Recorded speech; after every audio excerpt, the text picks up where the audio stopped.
Fellow citizens and residents, the UPP has finally launched its manifesto a mere 6 days before the general election. With all the time they took to present it, the nation had a right to expect a comprehensive document that lays out a well-thought-out and fully costed plan for our country's economic growth and social advancement. Instead, what they delivered is not hope, but disappointment. The UPP manifesto can best be described as extensive plagiarism, worthless promises, and guaranteed folly. The UPP has simply stolen policy positions that have been stated in the Antigua and Barbuda Labour Party manifesto or that the ABLP government has already implemented. Apart from outlandish and unrealistic promises, there are no new ideas in the UPP manifesto and no concrete projects to provide jobs. Instead of offering hope as they claim, they are proposing calamity.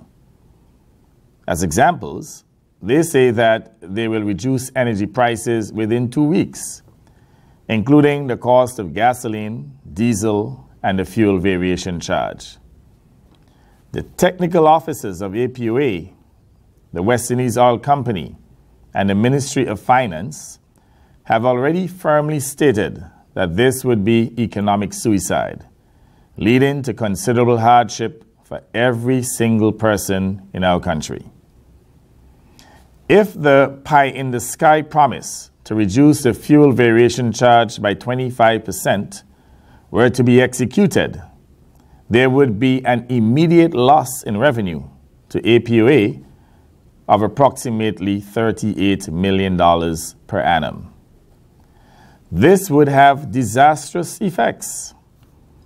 APOA would not be able to keep the staff it has. Many persons would have to be dismissed. The remaining staff at APOA would not be paid on a timely basis, and critical maintenance of electricity feeders would be adversely affected from the drop in revenues, resulting in blackouts across the country. Both businesses and homes would suffer, and the economy would decline. With respect to the cost of gasoline, it should be noted that in Antigua and Barbuda, we are already one of the cheapest countries in the Caribbean. In St. Martin, the price is $24.87. In Barbados, it is $20.22. In Grenada, it is $15.28. In Montserrat, it is $15.06. In Anguilla, it is $14.64. And in St. Lucia, it is $12.75. In Antigua and Barbuda, we sell a gallon of gasoline at $12.50. No country in the Caribbean is selling gasoline at $10 per gallon. No country could possibly afford it. Implementing the UPP promise of dropping the price to $10 per gallon would cost the Treasury $47 million immediately, or $151 million over 3 years. The UPP does not say how this money will be replaced. The UPP manifesto also carelessly pledges to drop vehicle license fees by 50%. This would cause the Transport Board to lose $15 million immediately and every year thereafter, triggering the dismissal of half the staff, eliminating any chance of a pay increase, jettisoning the purchase of additional school buses for children, and discarding any possibility of maintaining and upgrading the present system of licenses that are needed when our people travel abroad. No explanation is given anywhere in the manifesto as to how the UPP plans to pay for these promises, or how they plan to replace the lost revenues. That is why the promises are deceitful, dishonest, and devious. They are purely and simply election gimmicks. They plainly cannot be executed. The UPP would do what they did in 2004, and that is to renege on their promises. Remember, they reneged on not reintroducing personal income tax. They reneged on not introducing ABST. But even if the UPP did execute their irresponsible promises, they would pitch our country back into the hands of the IMF. This time with dire austerity measures, including dismissing public servants, cutting back on health and educational services, and ending social programs for the poor, the elderly, and the disabled. The closest that the UPP has come to any explanation of how they would pay for their extravagant promises is to say that they would lower corporate taxation to 12.5% to attract business whose taxes would make up the shortfall, an initiative in which the international community is frowning on tax havens. But simple arithmetic exposes the fallacy in their false proposition. First, a drop to 12.5% in corporate tax would immediately cause an even further drop in revenues. Second, even if there were a rush to our shores to take advantage of a 12.5% corporate tax, it would take years before enough companies would be attracted to make up a shortfall of hundreds of millions of dollars in any one year. By then, the country would be reeling from blackouts, water shortages, inability to pay workers, and little capacity to maintain our ports and airport infrastructure. No company would come here or locate here or invest in our country. A corporate tax rate as low as 12.5% might benefit countries such as Ireland, which has many other streams of revenue, including banking, personal income tax, agriculture, and manufacturing, as well as tourism and cultural exports. But it would hardly help Antigua and Barbuda, whose main income is based on tourism, where most of the hotels already pay little or no corporate tax. That is why the ABLP, in our manifesto, set the corporate tax rate at 20%, 1% less than the United States. At that figure, we calculated that we would keep our corporate tax rate competitive in the global community while still earning much needed revenue for the nation. So there are no revenue streams in the manifesto and no explanation of how the UPP will finance their reckless promises and rash pledges. It is all an Alice in Wonderland fairy tale, and it is an insult to the intelligence of the electorate of our country. There is nothing in their social program that the ABLP has not already done and surpassed. The suggestion of establishing polyclinics was stolen out of the ABLP manifesto, which details the 6 new polyclinics that we will construct and provides the location of them and how their costs will be met. In technology, the UPP manifesto jumps on the wagon of superfast broadband that we set out in the ABLP manifesto. We stated clearly how it will be done and how soon and how it will be financed and the opportunities it will create. The UPP manifesto promise is imprecise, confused, and provides no information whatsoever on how it would be funded. On youth, the UPP tries to hijack the Entrepreneurial Development Program, which the ABLP has already established and capitalized with $1 million. We have set out a clear method for financing the program on an annual basis, giving young entrepreneurs access to funding and managerial know-how to make them successful businessmen and businesswomen. The UPP plan is nothing more than naked stealing of an established ABLP program. On crime, the UPP has repeated the same tired lyrics of their worn-out song. While they are talking, the ABLP has been doing, and we have laid out clearly the strategies for curbing crime and making our country safe. The UPP Manifesto is also frighteningly lacking on the future development of education. They have latched on to the University of Antigua as if it is a new idea and not already implemented. They conveniently ignore the fact that the Antigua and Barbuda Labour Party has already made the necessary steps to establish the 4th landed campus of the University of the West Indies. They also make little mention of scholarships.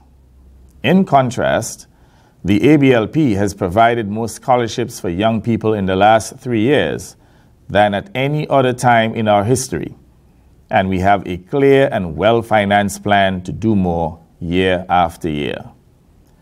On land use, the UPP again whistles the tune of affordable homes through public-private partnerships. That failed in the past with projects such as the Bow Panel scandal, where they gave away our people's land and money and could show nothing in return. In 10 years, the UPP built 99 houses. In 3 years, we have built 360 houses, with a plan over the next 5 years for hundreds more. Further, the ABLP identifies the locations for the housing projects and exactly from where the money comes to pay for them. The UPP Manifesto also trumpets rent-to-own programs as if it is an innovation.